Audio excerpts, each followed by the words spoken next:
I'm from Chicago. I just live in Atlanta now. Don't get it twisted. I'm from the south side of Chicago, from Inglewood. Place where a lot of you guys married never fucking go. You know, I'm in the neighborhood and hanging out and shit. You see somebody like, shut the fuck up. Hey, you're not gonna do this shit all fucking night, all right? I know you have no one to go home to that's amazed to see you. But here they paid for a show. It says you gotta quiet a whore down every now and then. Hush, no. I'm the whole husher.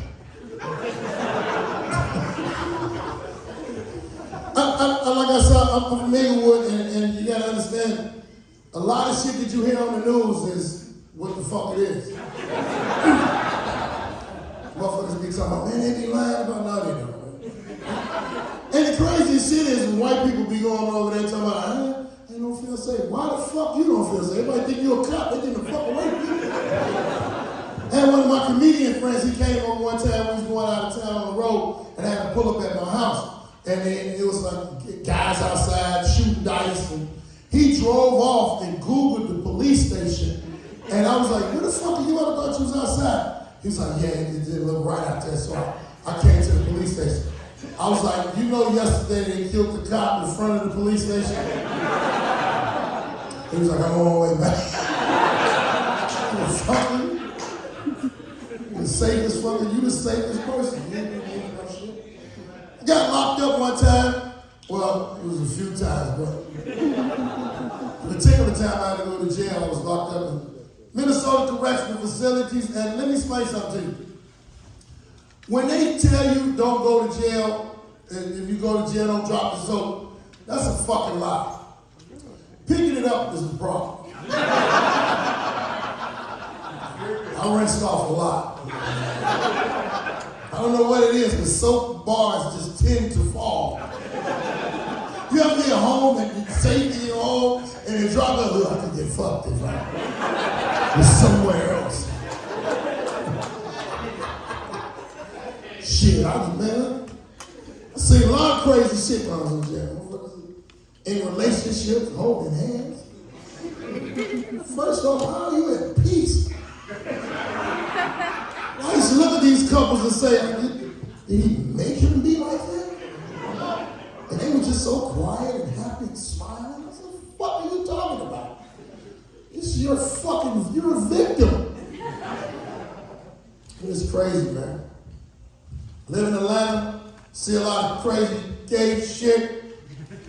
And when you see gay shit and you from Chicago, it's hilarious. He's going to this little pussy ass store called Kroger. And I seen two dudes in front of the store kissing vigorously. Now I didn't give a fuck about them kissing. I didn't care if they were two men kissing. I was just upset because it was a dude who had on some Jordans, a sundress, and a beard.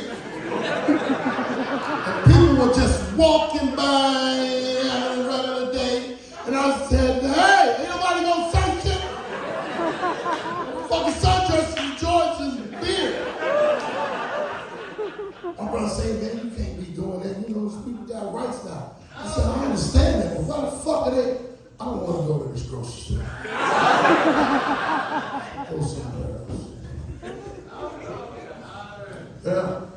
Life is short, man. You wake up in the morning and your feet touch the ground, be glad you woke the fuck up, man. There's a lot of people that didn't wake up today. My daughter said some dumb shit to me the other day. There's a lot of people dying and they never died before.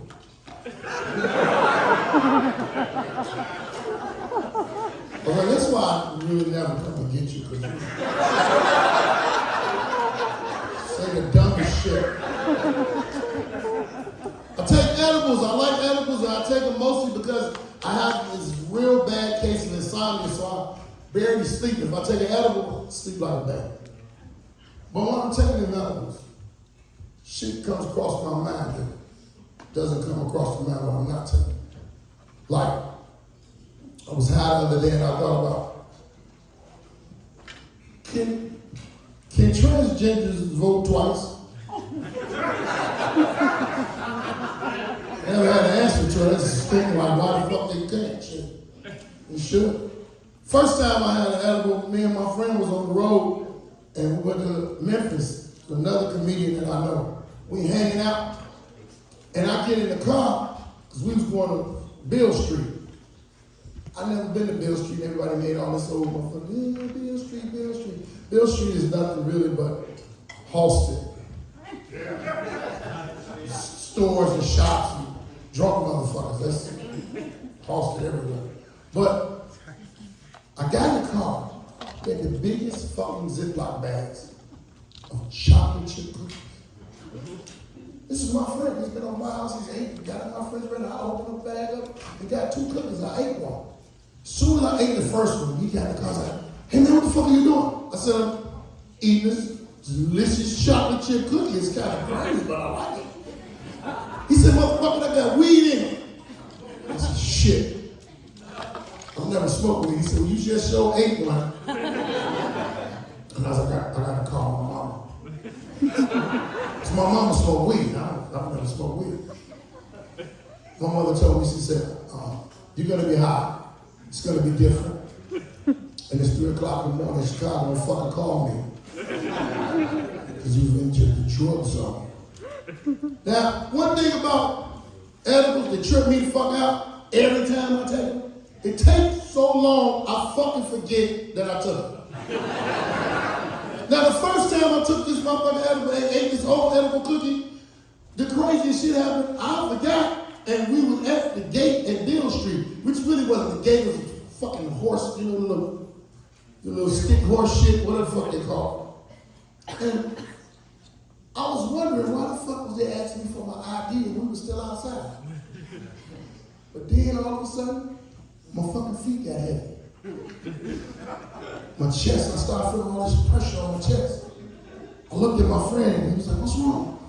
I said, I think I'm having a stroke.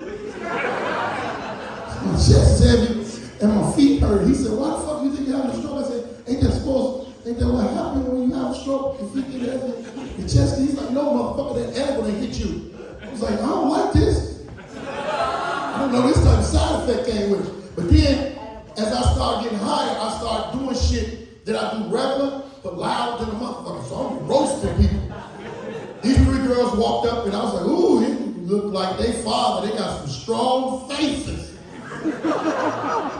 Fucking these bitches, some darlings from Doctor Who. Man, it was like, we gotta take them on the inside. So they took me to the restaurant, sat me down, and I was sitting down, and then I started having a conversation. I struck a conversation with this other dude that was just sitting there. And I know it's 25 minutes, this motherfucker never said nothing. And it was probably because I was talking to a statue of Louis Armstrong.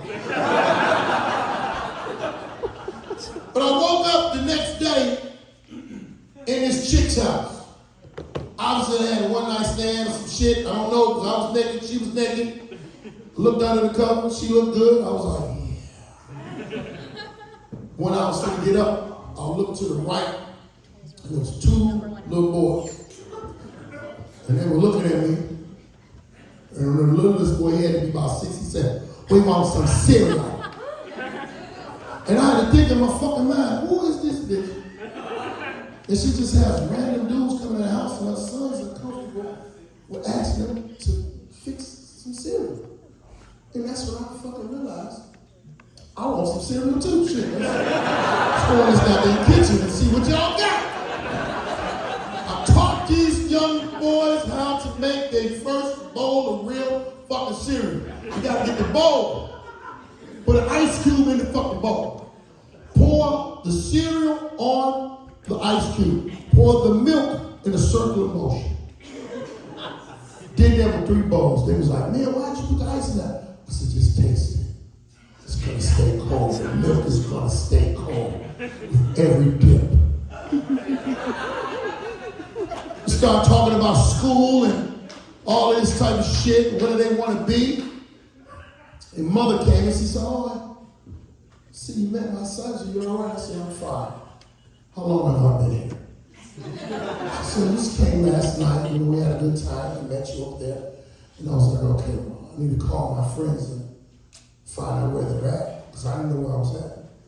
Called one of my friends, who's a comedian. I said, hey man, you left me over here. It's a strange lady's house. I woke up in the bed naked with her, fixing her son's cereal. And now I have a family. Fucking boss, you can bring me my clothes. Gotta have fun. I don't give a fuck what you do, man. Ball ain't gonna have some fun. Life too motherfucking short, I'm gonna have fun. I'm gonna say what the fuck I wanna say. You ever be driving in the streets of Chicago, and motherfuckers do not know how to cross the street in Chicago. They just walk right into it. Let me tell you how you get you some fun out of it, and you get them to fuck back. When somebody's walking and you can see them just walking towards your car, let your window down real slow. Just look forward and go, ah! I've made a lot of motherfuckers jump the fuck back on the curb trip. The most funniest shit is to see a motherfucker back trip on the goddamn curb. I don't allow bullshit in my life. I like to be pleasant. I like to be nice. I like to have fun. But sometimes the asshole in me takes over. You know? Me and my wife have been together for a while. Beautiful lady. But it's always something about a motherfucker. Just get slower. With her eyes open. And she sleepwalks. Every now and then I'm living with the night of the living dead. Hey, my name is comedian Ball Phillips. Thank y'all so much.